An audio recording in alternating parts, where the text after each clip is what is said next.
1869 ஆண்டு ரக்ஷணிய சேனையின் தாய் கேத்தரின் பூத் அம்மையாரின் வீரமுள்ள முயற்சியால் லண்டனில் அமல்படுத்தப்பட்ட விபச்சார ஒழிப்பு சட்டமும் அதனால் ஏற்பட்ட பெண்களின் வாழ்க்கை மாற்றமும் பற்றிய ஒரு வரலாற்று பதிவுதான் இந்த வீடியோ தொகுப்பு.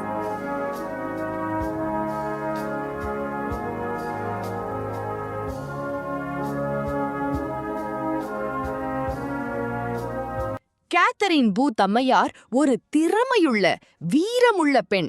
லண்டன் நகரில் சில பகுதியில் பெண்கள் விபச்சார தொழில் செய்து வந்தனர். இதை கண்ட கேத்தரின் பூத் அம்மையாரின் மனம் மிகவும் கலங்கியது. பல இரவுகள் அவர்கள் ஒழுங்காக தூங்கியதே இல்லை.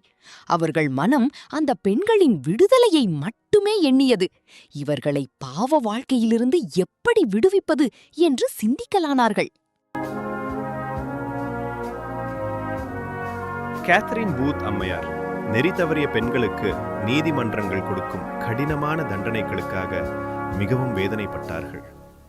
அப்படிப்பட்ட பெண்களை நெறிப்படுத்தி ஒழுக்கமாக வாழ்வதற்கான எந்த நடவடிக்கையும் நீதிமன்றங்கள் செய்யவில்லை என்பதையும் கண்டறிந்து கவலைப்பட்டார். எனவே இப்பெண்கள் மதிப்புடனும் கண்ணியத்துடனும் வாழ்வை தொடங்கவும் தங்கள் குழந்தைகளை பேணி வளர்க்கவும் ஏற்பாடுகளை செய்தார். கேத்தரின் பூத் அம்மையார் ஆண்டவராகிய இயேசுவின் அன்பை வீதி எங்கும் எடுத்துச் செல்ல முயற்சித்தார். எனவே லண்டனில் ஷாஃபீல்ட் என்ற நகரில் ஒரு பெரிய ஊர்வலம் நடத்தினார். அப்போது அங்கு கலகம் ஏற்பட்டது.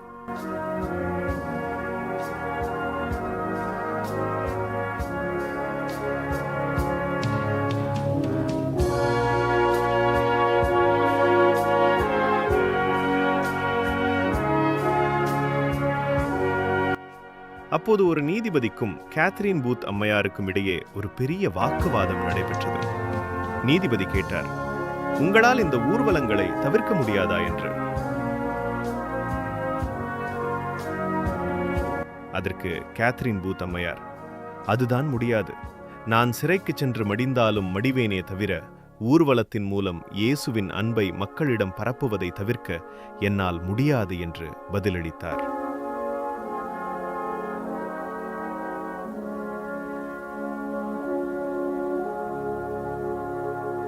மறுபடியும் நீதிபதி கேட்டார், உங்களுக்கு ஒரு குறிப்பிட்ட மைதானம் தருகிறோம், அங்கு உங்கள் ஊர்வலங்களை நடத்துங்கள் என்று.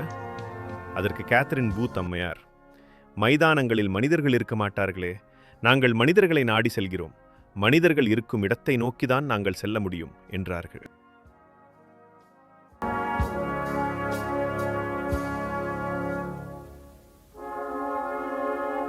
மறுபடியும் நீதிபதி கேட்டார், ஒருவேளை இங்கிருக்கிற மேஜிஸ்ட்ரேட்களும் உங்களுக்கு எதிர்ப்பு தெரிவித்து ஊர்வலத்தை தடை செய்தால் என்ன செய்வீர்கள் என்று.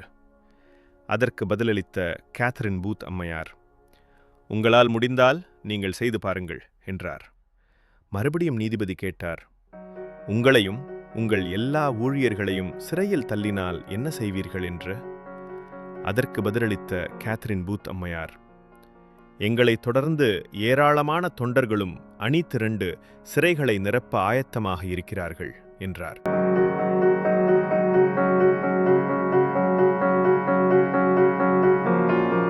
மறுபடியும் நீதிபதி கேட்டார், உங்களையெல்லாம் தண்டனை கொடுக்கும் நீதிபதி முன்பு என்ன செய்வீர்கள் என்று. அதற்கு கேத்தரின் பூத் அம்மையார், அப்போஸ்தலர் 4ஆம் அதிகாரத்தில் பேதுருவும் யோவானும் ஆலோசனை சங்கத்தின் முன் நின்ற சம்பவத்தை சுட்டிக்காட்டி, கடவுளுக்கு முன் எது நீதியாக எண்ணப்படுகிறதோ அதை கைக்கொள்வதோ, மனிதர்கள் முன் அவர்களின் கட்டளைகளுக்கு கீழ்ப்படிவதோ எது சரியாக இருக்கும் என்று துணிந்து பதில் கூறினார்கள். பிறகு லண்டனில் உள்ள பல நெறிக்கெட்ட பெண்களை இவ்வித கூட்டங்களுக்கு அழைப்பு கொடுத்து அவர்களுக்கு இயேசுவின் அன்பை அதிகமாக சொல்லி அவர்களின் பாவ வாழ்விலிருந்து ஒரு புதிய பாதைக்கு கொண்டு சென்றார்கள்.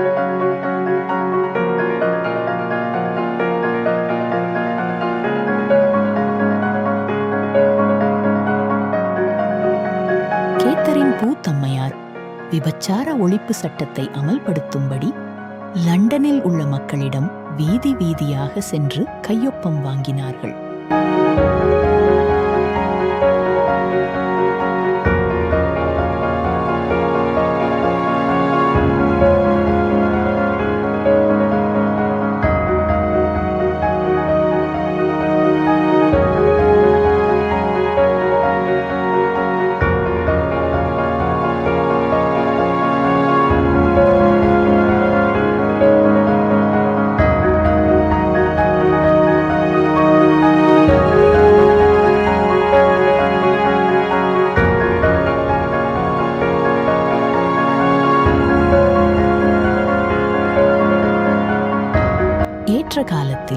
இரட்சணிய சேனையார் விபச்சார ஒழிப்பு சட்டத்தை திருத்தி அமைக்க உரத்த குரல் எழுப்பினர்.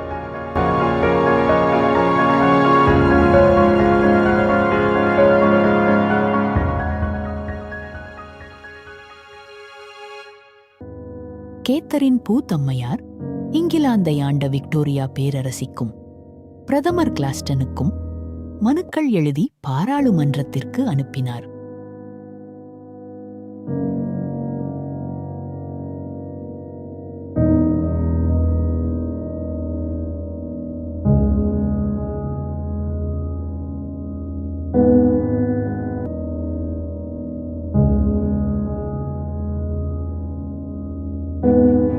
அந்த மனுக்களில் 3,93,000 பேர் விபச்சார ஒழிப்பு சட்டத்தை அமல்படுத்தும்படி கையொப்பமிட்டனர்.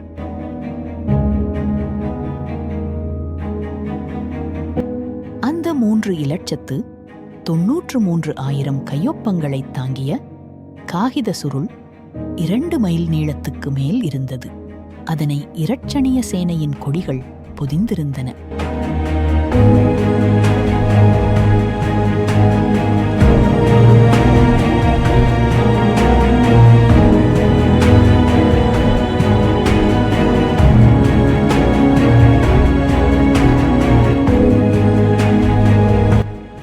கையொப்ப மனுவை ஒரு சிறிய குதிரை வண்டியில் வைத்து இழுத்து சென்றனர்.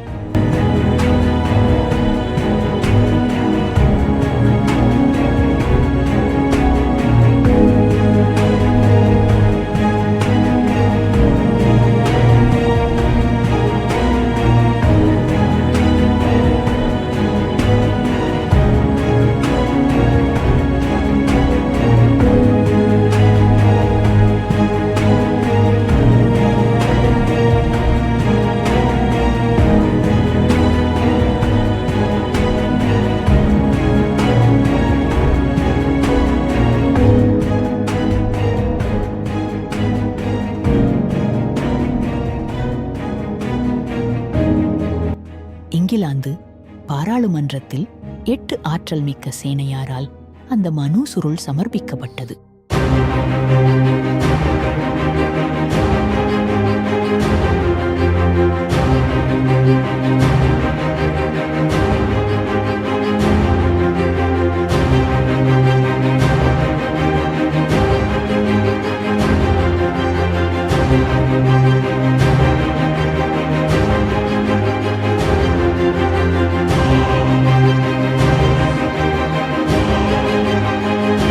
பாராளுமன்றத்தில் பல யோசனைகள், வாக்குவாதங்கள் நடைபெற்றது.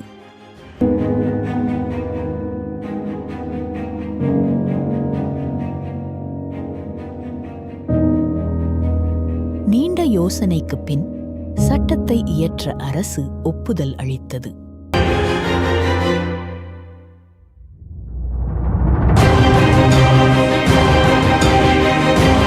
இதன் விளைவாக பாராளுமன்றத்தில் சட்டம் இயற்றப்பட்டது.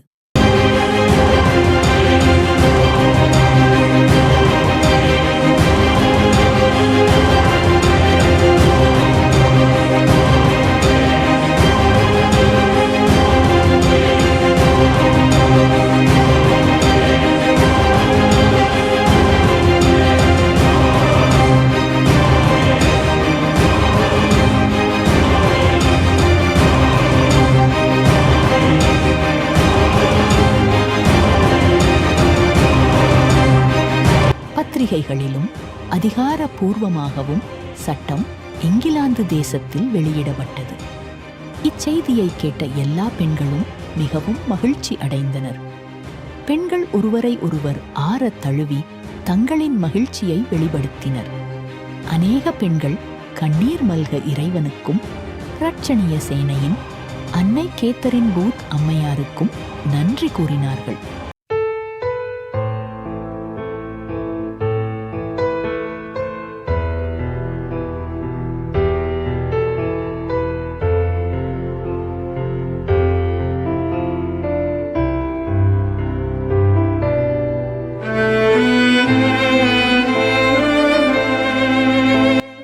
இரட்சணிய சேனையின் தியாகமுள்ள செயலால் லண்டன் முழுவதும் பெரும் தாக்கம் ஏற்பட்டது.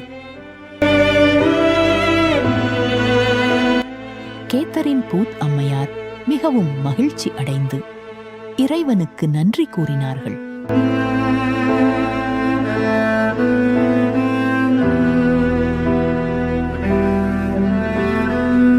இந்த விபச்சார ஒழிப்பு சட்டத்தின் காரணமாக எந்த இளம் பெண்ணும் எப்பேற்பட்ட துன்மார்க்கனாலும் கெடுக்கப்பட முடியாதபடி பாதுகாக்கப்பட்டாள்.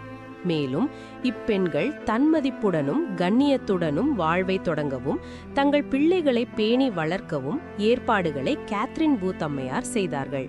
ஆம், உண்மையாகவே கேத்தரின் பூத் அம்மையார் ஒரு தைரியமுள்ள பெண்தான் என்பதை இந்த வரலாற்று சம்பவம் நமக்கு வெளிப்படுத்துகிறது. பெண்களே, நீங்கள் நினைத்தால் பாவத்தின் பின்னால் ஓடிக்கொண்டிருக்கும் மக்களை தியாகமுள்ள செயலால் கடவுள் முன் கொண்டு வந்து அவர்களுக்கு நல்ல வாழ்வை கொடுக்க முடியும். எழும்பட்டும் கேத்தரின் பூத் அம்மையார் போன்ற வீர தியாக பெண்கள். வாழ்க இயேசுவின் புகழ், வளர்க இரட்சணிய சேனை.